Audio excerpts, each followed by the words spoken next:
$6,000. Yeah, it is a number that just kind of hangs there, doesn't No, it? it really does. I was staring at the top of the stack this morning, just coffee in hand, trying to wake up, and that number just slapped me in the face. $6,000. It is a staggering figure. Right, and that is not the price of a used Honda Civic. That is not the down payment on a modest starter home in the Midwest. Well, that is the hourly billing rate per hour for top-tier legal partners handling crisis management right now. if you really break that down, that is $100 a minute. Wow. Every single time that lawyer takes a sip of water or clears their throat, there's another $10 on the client's tab. That is just insane to think about. Yeah. But here is the kicker, and this is exactly why we are gathered here today to do this deep dive. At the exact same moment that we are seeing this stratospheric, almost offensive valuation of human judgment at the very top of the food chain, we are seeing absolute terror at the bottom. Oh, absolutely. The contrast is sharp. The junior associates, right, the bright-eyed 20-somethings, who used to bill out at, say, $500 an hour to summarize documents and grind through discovery, they are just staring into the abyss. They are. Because the partners of the firms are looking at them and saying, well, why are we paying you when we have software that costs pennies? But the software isn't perfect. I mean, in fact, the staff are calling the new AI tools, what was the phrase in the report, broken slop generators. Broken slop generators, yeah. It is the perfect image for the messy, chaotic moment we are living through right now. It really is. Welcome to the Deep Dive. It is Thursday, February 19th, 2026. And today, for you listening, we are staring directly at a world that is rapidly, violently splitting in two. We have a massive stack of forensic market intelligence, macro synthesis reports, and some pretty wild science journals on the desk today. And if there's one core theme jumping out from all these disparate sources, from the credit markets to the shipyards to the biology labs, it is bifurcation. Bifurcation. Right, we are seeing a massive split between what is fragile, what breaks under pressure, and what is anti-fragile. The stuff that gets stronger when things get chaotic. We have a seriously packed agenda for you today. We're going to start with what might actually be the most dangerous story in finance right now. We are calling it the canary in the coal mine for the $2 trillion private credit market. It's flashing red right now. Yeah, so if you have money in a safe, high-yield fund, or if you just want to know why the smart money is sweating, you need to listen to this part. Because it creates a very scary, very direct parallel to August 2007. And we all remember what happened after that. Yeah, no one wants to repeat that. After that, we are going to unpack that AI split we just mentioned, why some people like those $6,000 lawyers are getting incredibly rich while others are basically becoming obsolete and the middle is completely disappearing. And then we are pivoting to a fascinating and honestly slightly terrifying story about the U.S. Navy. Oh man, this Navy story. They are officially admitting they have lost the ability to oversee their own ship construction. So they are privatizing oversight for the first time since World War II. Which is a massive signal for the defense industry and a huge red flag for state capacity. And finally, we are going to end on a high note. We're going to look at some mind-blowing biotech breakthroughs.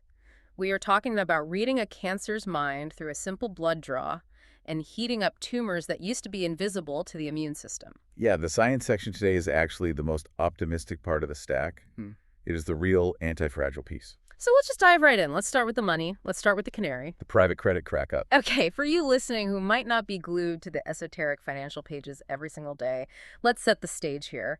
For the last 5 or 6 years, private credit has been the absolute darling of the financial world.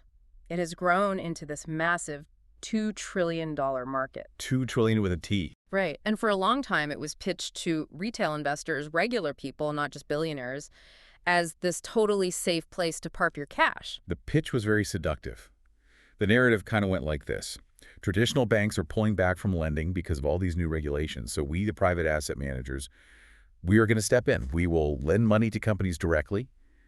You give us your cash, we lend it out at 10 or 12%, and we pay you a handsome, steady yield. High yield, low volatility. That is always the dream pitch, isn't it? Get stock market-like returns with bond-like safety. Exactly. It sounds perfect. But there is a hidden mechanism underneath that pitch that people conveniently forgot about when the checks were clearing. Yeah. And that mechanism is liquidity, or rather, a total lack of it. And that brings us to the big news of the week. Blue Owl Capital, ticker symbol OWL. This is a behemoth in the space, right?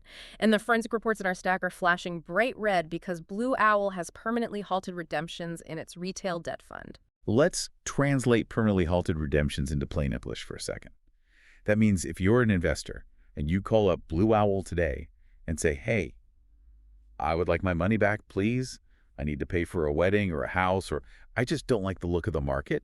They say no. They just flat out say no. They say you cannot have it right now, and honestly, we aren't entirely sure when you can have it. That is the ultimate nightmare for an investor. You look at your statement and you think you have money, but you actually just have a number on a screen that you literally cannot access. Exactly. And this isn't just one bad quarter or an administrative glitch. The sources are comparing this directly to the canary in the coal mine moment of August 2007. That quote comes directly from Mohammed El-Arian, who is a serious veteran of Wall Street and definitely not someone who uses panic language lightly. 2007, I mean, that just gives me chills. That was a moment right before the great financial crisis really unraveled. Right? The parallel he is drawing is specifically about liquidity mismatch. Back in 2007, we saw funds that people thought were perfectly liquid suddenly freeze up because they held subprime mortgages that no one else wanted to buy. Right. So what is happening right now with Blue Owl is a systemic warning. It highlights that this entire private credit market is inherently illiquid. You put your liquid cash in, but the assets underneath are loans to private mid-sized companies. You can't just sell a loan to a mid-sized paper company on an exchange overnight. It works great when new money is constantly flowing in. Everyone is happy because you can pay out the old investors with the new money. But as soon as money tries to flow out, the door is welded shut. And it is not just Blue Owl, right? I mean, the contagion is already spreading to other firms. It is. The reports show that other major players, like Ares Apollo Blackstone, their stocks are taking a significant hit, dropping over 5% just on this news. The market is waking up and realizing that if Blue Owl is in trouble, the whole sector might be sitting on the exact same fault line. If Blue Owl can't let people out, maybe Blackstone can't either. Now, I really want to get to the forensic part of this report. Because when Blue Owl tried to calm everyone down, they did something that the analysts in our stack are calling a weak smokescreen. And honestly, when I read this part of the report, I actually laughed out loud. It is so incredibly brazen. Oh, it is fascinating corporate maneuvering. So to prove they had liquidity and to prove their assets were still good, Blue Owl sold about $1.4 billion in loans. They went to the market and said, look, we sold these loans and we got nearly 100 cents on the dollar.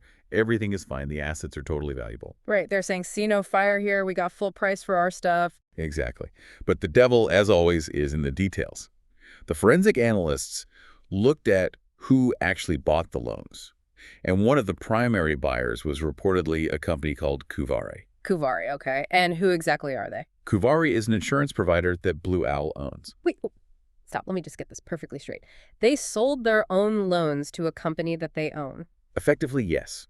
It is what we call a related party transaction. They basically took the assets out of their left pocket, which is the debt fund, and moved them into their right pocket, the insurance company. That feels like cheating. I mean, how is that even allowed? Well, it raises very serious questions about arm's-length transactions. If I sell my used car to my brother for $50,000, I can go around telling everyone my car's worth 50 grand. But did the free market validate that price? No, my brother did. And in this case, the brother is basically you just wearing a fake mustache. Pretty much. The market intelligence report calls this obfuscating true risk. It strongly suggests that the reported values of these private credit portfolios might be entirely fake, or at least significantly inflated compared to what an actual third-party buyer would pay in the open market. So the values are basically marked to make believe. Precisely. And that brings us to the really big question, the why. Why are these loans potentially toxic right now? Why is there a sudden rush for the exits? This actually connects directly to our next topic, which is AI. Oh, this is the connection I was so excited to make today. Because usually we think of high finance and Silicon Valley tech as two separate bubbles. Yeah. But right here, they are violently colliding. They are deeply intertwined. A huge portion of private credit involves lending money to business software companies, SaaS companies. Software as a service, right? Correct. For the last decade or so, software companies were the absolute perfect borrowers. They had predictable, recurring revenue, high margins, sticky customers. Private equity firms would buy these software companies and load them up with debt from private credit funds. It was just a money printing machine. But look at the landscape for software today. Exactly. Many of the companies sitting in these private credit portfolios are what we call legacy software.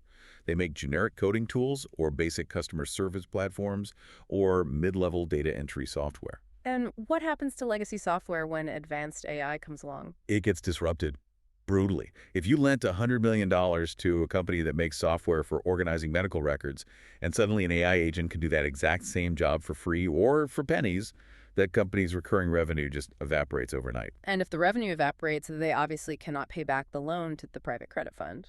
Correct. So the thesis here, the really scary part, is that the private credit crisis is actually an AI disruption crisis, wearing a finance disguise.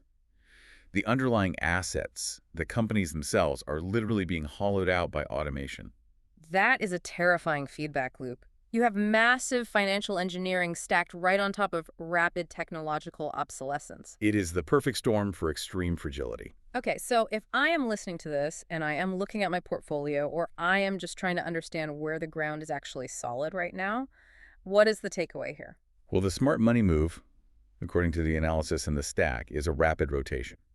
Institutional capital is rotating out of these opaque, illiquid managers and moving aggressively into traditional, boring banks. A classic flight to safety. Exactly. Large-cap domestic banks, JP Morgan, Bank of America, they are heavily regulated, they're highly liquid. If the macroeconomic world gets scary, you want to be inside the fortress. You do not want to be out in the campground. Okay, let's pivot from the money moving around to the actual technology causing all this chaos. Let's talk about this dual speed economy and revisit our $6,000 lawyer. This is the bifurcation we mentioned right at the top of the show, the big split. We established that the elite lawyers are charging an absolute fortune. But the sources point out this really interesting paradox. At the high end, human beings are more valuable than they have ever been. But at the low end, they are actively being squeezed out. It is the premium versus commodity dynamic. Think about it.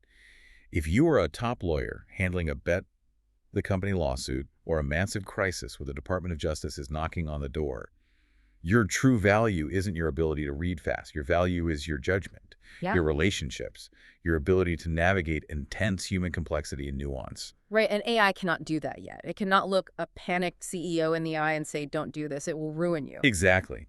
That human judgment is incredibly scarce. So you can charge whatever you want, $6,000, $7,000 an hour. It simply does not matter if the client will pay it. But if you are the junior associate, If you are the fresh law school graduate, right, if you are the junior associate, your job used to be basically read these 10,000 emails and tell me if any of them mention the word fraud. That is a pure commodity task. AI is excellent at that. It is faster, it is vastly cheaper, and it is getting better every single day. so the law firms are under massive pressure from their clients to use AI for the grunt work, which squeezes the margins and the opportunities for the junior staff. The latter is essentially being pulled up. The training ground is disappearing. And the real question becomes, how do you ever become a master if you never get the chance to be an apprentice? That is a profound structural problem, and this isn't just happening in law. We have this wild story in the stack about Accenture. They are a massive global consulting firm, and management is pushing these internal AI tools incredibly aggressively. They are explicitly telling their employees, you have to use this, your promotion depends on it. And the employees are pushing back hard. They are incredibly frustrated. Right, they are calling the internal tools broken slop generators. Slop is a term we are seeing more and more in these reports. It refers to low-quality AI output, hallucinations, generic corporate speak code that absolutely does not run. So why is management pushing it so hard if it is literally slop? Why force your highly paid smart consultants to use a dumb, broken tool? Because of the promise of future efficiency. And honestly, because of the stock market.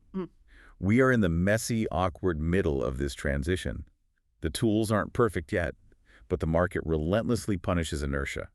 If a public company CEO stands up and says, we aren't using AI right now, their stock crashes. So they force adoption, even if it creates more manual work for the humans who have to go in and fix all the slop. It feels like we're in that awkward teenage phase of the technology. It is loud, makes a ton of mistakes, but you absolutely cannot ignore it. We are.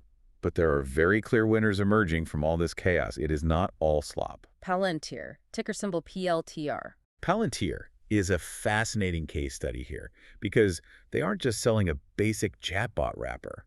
They're selling genuine AI integration. The sources highlight that their commercial and government momentum is just surging right now.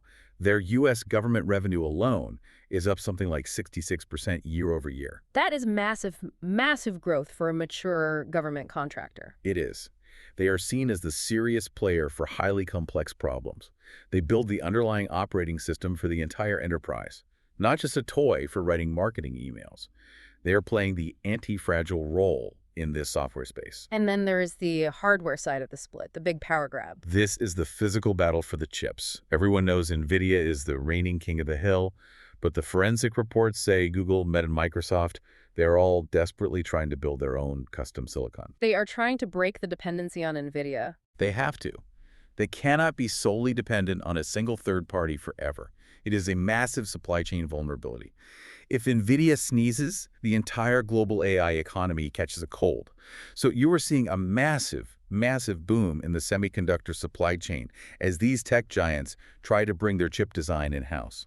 But here's the really provocative thought from the Financial Times report in our stack. There's a brutal price war starting on the software side. Over in China, AI models are selling for like $3 a month. This is the ultimate deflationary force of AI. If the model itself, the actual raw intelligence, becomes a pure commodity that costs $3 a month, then where's the actual value? Goes right back to the lawyers. Exactly. If the raw intelligence is free, the only value left is in the application of it, the judgment, the specific human context. If you can just generate infinite text for free, the person who knows exactly which text to generate and why they become the most expensive asset in the room. So the practical advice for you listening is simple. Don't be the person generating the slop. Be the person verifying it. Be the editor. Be the strategist. Do not be the processor. The processor is completely dead. The strategist is king. I love that framing. Okay, moving on to section 3. We talked about private credit cracking. We talked about AI completely splitting the economy. Now let's talk about the physical world, the actual people building massive warships. This story about the U.S. Navy is, historically speaking, absolutely huge. It signals a fundamental foundational shift in how the government actually operates. The core headline here is that the U.S. Navy is hiring a private company to completely oversee its shipbuilding projects. For the first time since World War II. Just pause and think about that. For 80 years, the Navy managed its own shipyards. They had the master engineers, the foremen, the project managers. Now they are openly admitting they have lost the technical expertise. They literally cannot manage the building of their own projects anymore. We're talking about severe delays, massive cost overruns, ships that physically don't sail on time. They just don't have the skills in-house anymore. This touches on a macro concept called state capacity. It is basically the ability of a government to actually do physical things in the real world. Yeah. Not just write massive checks, but execute complex industrial projects. The sources in our stack are arguing that we are seeing a total failure of state capacity. The government is cash-rich, they have an enormous budget, but they are incredibly skill-poor. So they have to outsource the brain power. They basically have to hire a private brain to tell the private hands what to do. Right. They have to turn to the private sector to bridge that massive competency gap. And this creates an absolute gold rush for a very specific type of contractor. Who benefits from this? Firms like Fleer Corporation, ticker FLR, and Yeah. Booz Allen Hamilton, ticker BAH. These are the specialized companies that do hardcore project management systems, engineering, logistics. If the government cannot do it, these guys get the massive contract. They are essentially becoming the shadow government for major industrial projects. And then you have the actual builders, right? The Mhm. companies bending the steel, like BAE Systems. Right, BAE is seeing absolute record sales. Their backlog right now is sitting at 83.6 billion pounds. That is an enormous, unprecedented amount of work just sitting in the pipeline. And the reports make it clear that this isn't just about domestic incompetence at the Navy. It is about the world being a very dangerous, very unstable place right now. Geopolitics is the massive tailwind here. We have severe flashpoints everywhere you look. The source specifically mentions Iran temporarily closing the Strait of Hormuz during military drills, which instantly spikes global oil prices. And the ongoing war in Europe is driving massive new jet orders. Exactly. The entire world is rearming simultaneously. And because Western governments have allowed their own internal industrial muscles to completely atrophy over the last 30 years, the private defense sector is literally the only game in town. It is a massive long-term macro trend. The defense gold rush, I mean, it sounds incredibly profitable for the contractors, but also, honestly, a little concerning for national security if we literally cannot do it ourselves anymore. It creates a very deep dependency. We are entirely dependent on private corporate entities for our basic public safety and military readiness. But strictly for an investor or someone analyzing market trends, it is a crystal clear signal. The money is flowing aggressively to the private integrators. Okay, let's shift gears again. We have been talking a lot about macro systems breaking down credit state capacity. Now let's talk about fixing things. The science frontier. Section 4. I really love this section. It is a great reminder that while the macro world is messy and chaotic, the micro world biology specifically is advancing at a truly incredible pace. This is the ultimate anti-fragile bucket. Let's start with liquid biopsy. We have definitely heard this term before, but this new framework Apex, it seems like a massive leap forward. Right, so traditional liquid biopsy usually means taking a simple blood sample and looking for tiny pieces of DNA that is shed from a tumor. It basically answers a binary question: is cancer present? It is a detector. But this Apex framework does much more than just detect. Apex literally reads the mind of the cancer. It uses something the journals call cell-free plasma chromatin. Okay, English, please. What exactly is chromatin? Fair enough. So DNA isn't just floating around loosely inside your cells like spaghetti. It is very tightly wrapped around these tiny spools called nucleosomes. The physical structure of that wrapping is called chromatin. And the specific way it is wrapped tells you exactly which genes are currently turned on and which are turned off. Okay, so think of it kind of like a massive library. Some books are open on the desk being read, and some are closed and put away on the shelf. That is the perfect analogy. Apex analyzes the physical shape of these wrappings floating in the blood. So it can tell you, hey, the tumor has currently opened the book on drug resistance. Or it is actively reading the chapter on rapid cellular growth. So it is not just finding the raw cancer DNA. It is seeing exactly which genes the cancer is actively using to survive. Exactly. It infers real-time gene expression. So you can see, while the patient is in treatment, how the tumor is thinking and reacting. Or it's reacting to the chemotherapy this exact way. And you can do all of this without constantly cutting the patient open for physical biopsies. That is just straight up sci-fi stuff. Real-time biological monitoring of a tumor's actual survival strategy. It is estimated to be a $10 billion market opportunity. It fundamentally changes oncology from a take a snapshot and wait 3 agonizing months game to watching a continuous high-definition movie. That is truly amazing. All right, next up in the science stack, heating up cold tumors, which sounds a bit like a cooking show, but I know it is about something very serious: triple-negative breast cancer. Right, TNBC. It is a notoriously aggressive form of cancer, Mm-hmm. and very often it is what oncologists call a cold tumor. And cold basically means the body's immune system just cannot see it. Right. The tumor cells have evolved this highly effective chemical disguise. They completely hide from the body's T cells. So modern immunotherapy, which is an absolute miracle drug, for some people it doesn't work at all on cold tumors because the immune system doesn't know where to attack. The soldiers just walk right past the enemy camp. So how exactly do the scientists heat them up? The research details using these things called hypomethylating agents, like a new drug called guadocitabine. Guadocitabine. Say that 3 times fast. I know. It basically chemically strips away the disguise on the tumor's DNA. It forcefully unmasks the tumor. So you strip the chemical disguise, and then what happens? Then once it is exposed, you hit it with a targeted vaccine or standard immunotherapy. The clinical studies show that by using this unmasking agent first, you can literally turn an invisible lethal enemy into a brightly lit visible target. You make the cold tumor hot. Wow, that could save so many lives, because triple negative is just such a devastating diagnosis to get. It really is. This is the big aha moment in the research combining epigenetic unmasking drugs with traditional vaccines. It is a brilliant 1-2 punch. And the very last science story we have today, AI in rare diseases. This actually connects right back to our earlier AI discussion. We have this new medical AI tool called PanExoNet. Great name. It is using advanced AI to accurately predict splicing patterns. Splicing is basically how your cells edit their own genetic instructions before building proteins. In many rare genetic diseases, this editing process is completely broken. It is like a crucial typo in a master recipe. And the AI steps in and figures out how to fix the typo. It actually helps researchers rapidly design bespoke oligonucleotide therapeutics. Wow, that is a mouthful. Bespoke what? It basically means a custom printed genetic patch. designed entirely from scratch for one single person's unique genome. This is the ultimate premium service we were talking about earlier with the bifurcation. It absolutely is. Mass medicine the old way is take 2 generic aspirin and call me in the morning. This new world is we completely analyzed your specific DNA code. Yeah. We used AI to find the exact typo, and we chemically printed a molecular patch just for you.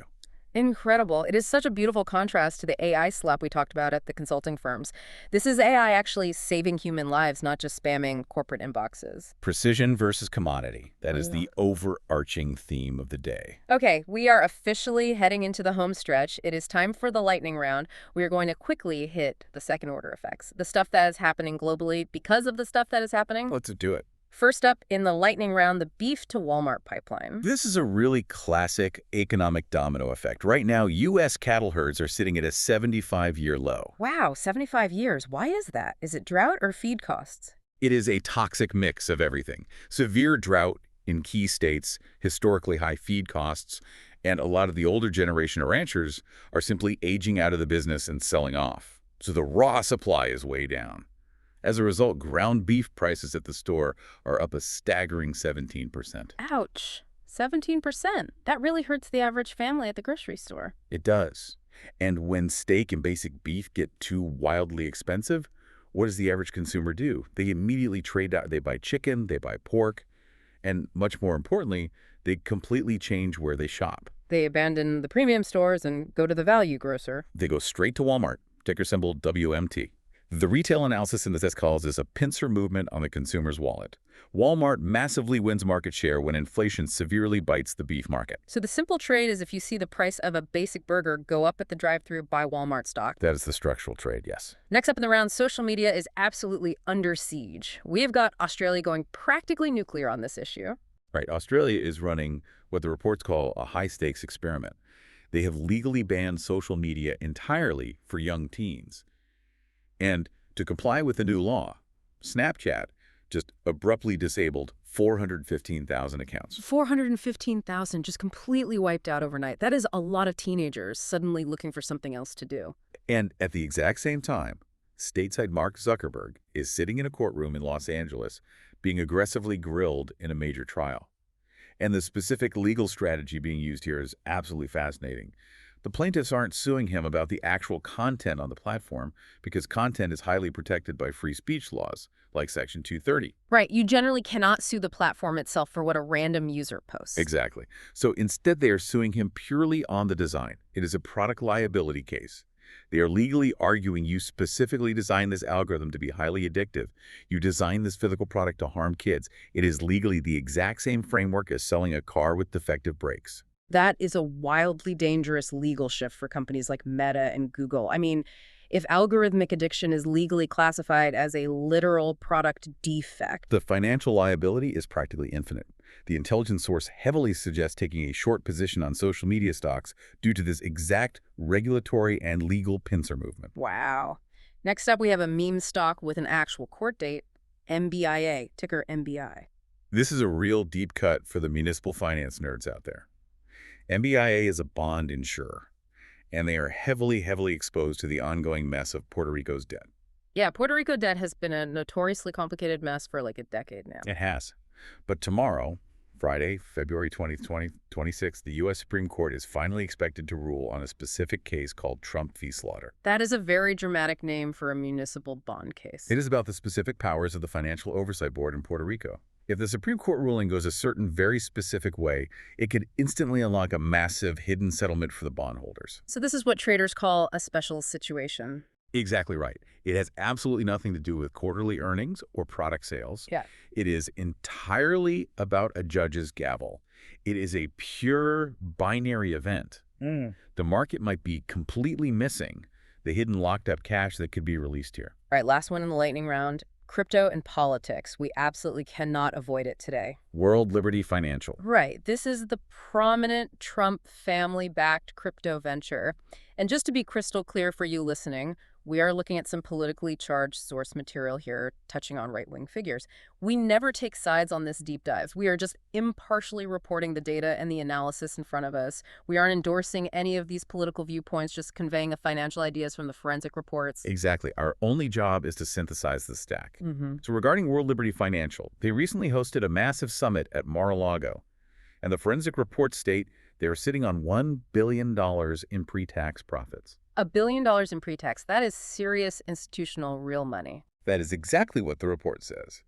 And they also recently received a $500 million direct investment from an Abu Dhabi royal family member. And the strategic angle the report highlights here is mostly about regulation, right? Yes, specifically pushing something called the Clarity Act. The source analysis suggests that they are heavily leveraging their deep political influence to explicitly engineer favorable regulatory tailwinds for the broader crypto market.